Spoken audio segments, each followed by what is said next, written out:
VK news, राष्ट्र के नाम। हमारे देश के संगीत युग का एक इतिहास था। उन्होंने अपने स्वरों से हिंदुस्तान में ही नहीं तो पूरे दुनिया में भारत का नाम एक प्रकार से ऊंचाई पर पहुंचाया था। अनेक भाषाओं में उन्होंने गाने गाए हैं और विश्व का रिकॉर्ड उन्होंने पूरा एक प्रकार से विश्व का रिकॉर्ड तोड़ा है।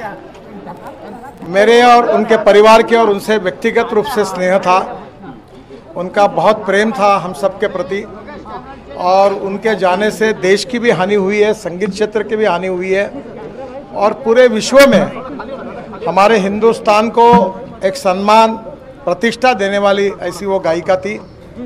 महाराष्ट्र के लिए, हमारे मुंबई के लिए, गोवा के लिए, और पूरी तरह एक प्रकार से यहाँ के संस्कृति के साथ वो जुड़ी हुई थी। उनका जाना ये हमारे पूरे देश के ऊपर एक बहुत बड़ा आघात है। आज वो हमारे बीच में नहीं है, पर उनके स्वर, उनका संगीत, उनके गीत आगे भी भविष्य में ऐसी पीढ़ियों से पीढ़ियों तक हम लोग सुनते रहेंगे। मुझे बहुत दुख है कि आज मैं मुंबई आया था और आज सुबह ही एक खबर आ गई। मैं उनका दर्शन लेकर आया हूँ। मैं भगवान से प्रार्थना करता हूँ कि उनके आत्मा को शांति दे, यही ईश्वर चरणों में प्रार्थना करता हूँ। लता जी का जाना हम सबके जीवन में एक बहुत बड़ा धक्का है, और इसको सहन करने की ताकत उनके परिवार को और हम सबको दे, यही ईश्वर चरणों में प्रार्थना। लता मंगेशकर या आमच्या देशाचा अभिमान होत्या। संपूर्ण विश्वामध्ये त्यांनी संगीताच्या आणि त्यांच्या गायनाच्या माध्यमातून आपल्या देशाची प्रतिष्ठा, आन बान आणि सन्मान हा सर्वोच्च कोटीवर पोहोचवलेला होता।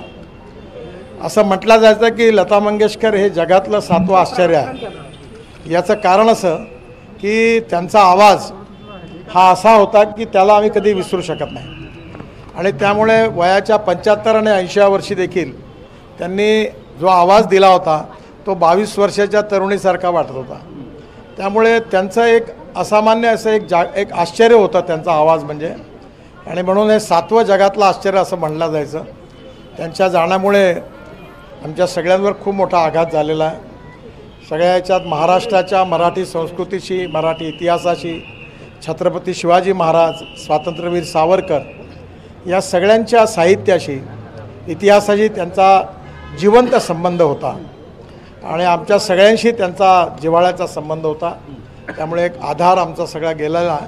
त्यांच्या परिवाराही खूप मोठा आघात झालेला आहे। परमेश्वर हे दुःख सहन करण्याची ताकद त्यांच्या परिवाराला देव, ही ईश्वरचरणी प्रार्थना।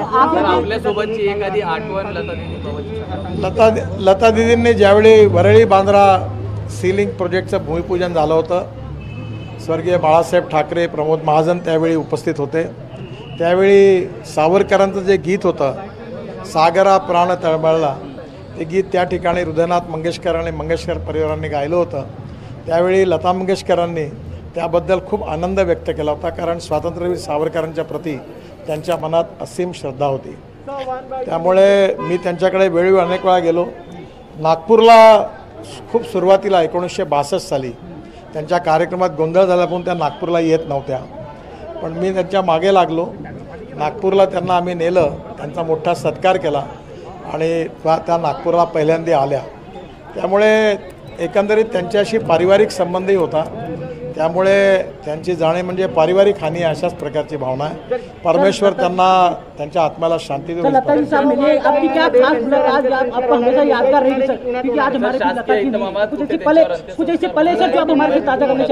त्यांना देशाबद्दल, देशाच्या संस्कृतीबद्दल, इतिहासाबद्दल, वीर सैनिकांबद्दल खूप अभिमान होता।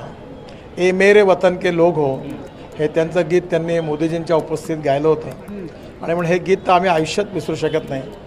अंगावर रोमांच उभं करणारा आहे। लता मंगेशकर हा एक भविष्याचा आमच्या सगळ्यांकरता एक प्रेरणादायी इतिहास आहे। त्या जरी भूतकाळात गेल्या असल्या तरी त्यांचा आवाज। ये है ड्रीम मीडिया नेटवर्क, और आप देख रहे हैं देश का पहला 24/7 digital news channel VK news, राष्ट्र के नाम।